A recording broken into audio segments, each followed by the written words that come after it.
Hey guys, it's your host Brian Preston, back with another episode of Ask the Money Guy with Bo Hansen. That's right. You guys have financial questions. We've got your financial answers. Go out to your favorite social, use the hashtag #AskTheMoneyGuy, or you can go to our website, moneyguy.com, and ask us a question right there. It's Brian Preston, the Money Guy. So Brian, this is one that we get on the website. We get this when we go to charity functions. We get this when we talk to neighbors. And we get this when we're hanging out with friends. And the question generally goes something along these lines. Hey, so you guys are financial advisors, what you do for a living.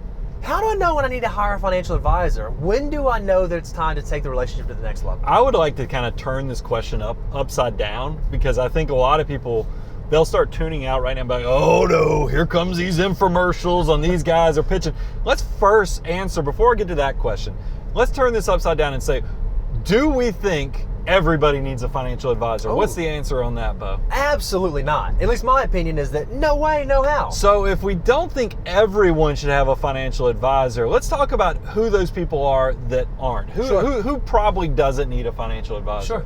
Sure. So I think one of the number one things, and I see this all the time in my life, are young folks that are just starting out or just beginning their financial planning journey, just beginning their accumulation journey. I don't know that it makes sense for them to hire a financial advisor, because when you think about it, every dollar that they can deploy, whether that be going to their portfolio to turn into 88 times over, or even going to satisfy some debt or saving for a down payment or whatever the case may be, every dollar that they can put together is probably more valuable satisfying one of those goals than going to an investment advisory fee. Yeah. So I think that young folks just starting out who are in the very early stages, especially with the plethora of free resources out there between blogs, articles, podcasts, books, YouTube channels, there's just so much information that self-management is not that difficult when you're just starting out. Yeah, so all the people, I'm just going to summarize, if you're just not complicated, I mean, with all the technology out there with target retirement funds and so forth, you can set up an investment plan as long as you have less than $200,000, probably the DIY way. And here's the funny thing. Life has a way of tracking you down and getting much more complex naturally. And we know that using resources like the Money Guy Show, you're going to naturally graduate to us at some point. Sure. So all we're doing is deferring when we have our conversation. So that allows us to kind of pivot. So let's talk about the 3 key times we think people should probably start thinking about hiring an advisor, Bo. And the first one that came to my mind was when the gravity of the situation probably has you a little nervous about every lever you pull with your personal finances. Kind of go into a little more detail on that. Yeah, you said it yourself. You said that we think around that $200,000 to $300,000 in assets.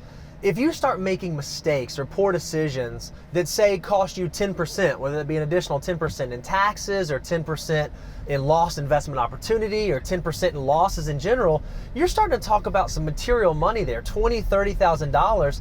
That may be more than you make in a year, certainly maybe more than you save in a year. The gravity of your decisions becomes pretty big, so maybe it makes sense to get a second set of eyes to make sure that you aren't making mistakes that could possibly take you years to recover from. Think about $50,000, you lose 10%, you're off by $5,000. Right. $500,000 you lose 10%.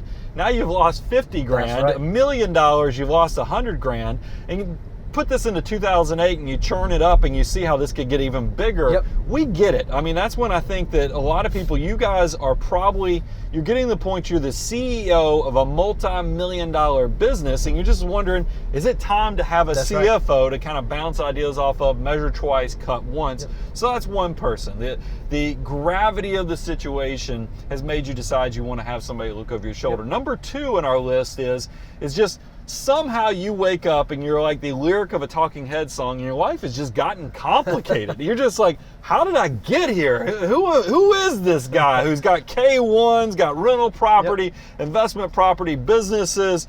You just got all kind of things going and you're like, I just need some help in here to help me kind of bring all this into where it's some plan and everything's working off the same sheet music.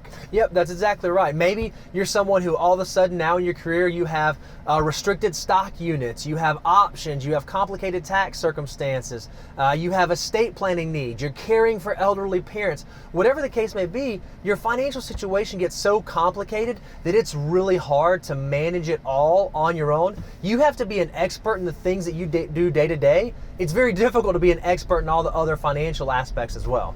And then that leads to my number 3, is these are the people that I think, there's a lot of you guys, you have the knowledge, you have the aptitude, you have the skill set, you've actually done a great job of being a great do-it-yourselfer, but then one day you just realize, I'm really successful in my day job, I have a family at home, I have some hobbies that I time to time get to do in between all this success.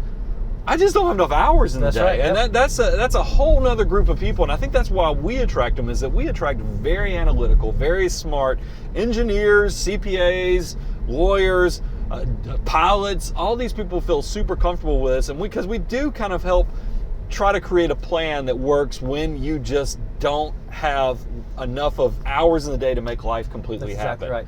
I want to add one other token to that, is that we have seen a trend recently where we have brilliant clients coming to us, and you're like, when I meet with them, because look, there's no doubt there are people that after we do the investment policy meeting, we high five after we look at their before and after, because we go, man, this person, we are going to change their financial life. The whole Joanna Gaines thing. But there's another group of people where they have done such a great job. Some of these prospects coming to us have done such an incredible job. They could have done this, been financial planners themselves in another life, because they have the aptitude, they have the skill set, but they recognize they're getting a little longer in the tooth, and they start realizing this world is filled full of people that will take advantage of my loved ones when I'm not here to speak for them. That's right. So we've had a whole new crop of people coming in that are perfectly capable of self-managing, but they just want to make sure there's some type of legacy or an insurance policy that they're going to make everything easier. And what's funny is some of these clients, Bo, that came in as delegators to just let us be a backup plan,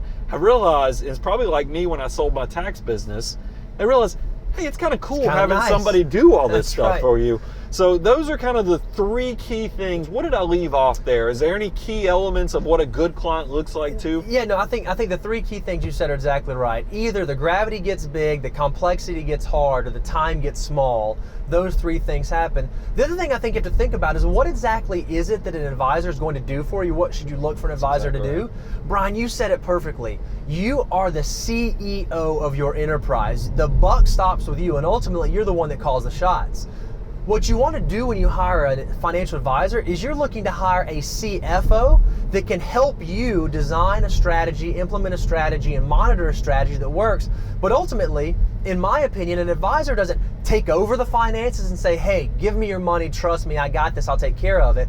It's someone who can come along beside you and help you design a plan that makes the most sense for you, and then they can put on the white gloves and help you implement the plan as well. So it's not handing something over, it's asking someone to come in and step beside you and walk on your financial journey. So a good financial planning client is someone who understands the value of planning, who actually recognizes that the decisions we make today can have big impact later on in life. And if we can keep an eye on things like taxes, like fees, like strategy, like risk, then we're ultimately going to set ourselves up for a long-term success story. That is great advice. And look, I think financial planning should go beyond just the investment allocation. So make sure you have a good partner that has the scope of knowledge to go beyond. Look, the investments are important, but you got to go beyond that too if you're talking about a good financial plan. But this is a great question. Bo, tell them how to ask us more questions so we can keep this going. If there's something you're curious about or just something you want to know more about, go out to your favorite social, use the hashtag AskTheMoneyGuy, or you can go directly to our website, moneyguy.com, and ask a question right there. We read every single question. We try to answer as many as we can, but you guys are what fuel this thing. You guys are what keep us going. So if there's something we can help with or something we can speak to, by all means, reach out and we're going to answer it right here in the Tesla. Thanks, guys. I'm your host, Brian Preston, Mr. Bo Hanson. Keep those questions coming. We'll talk to you soon.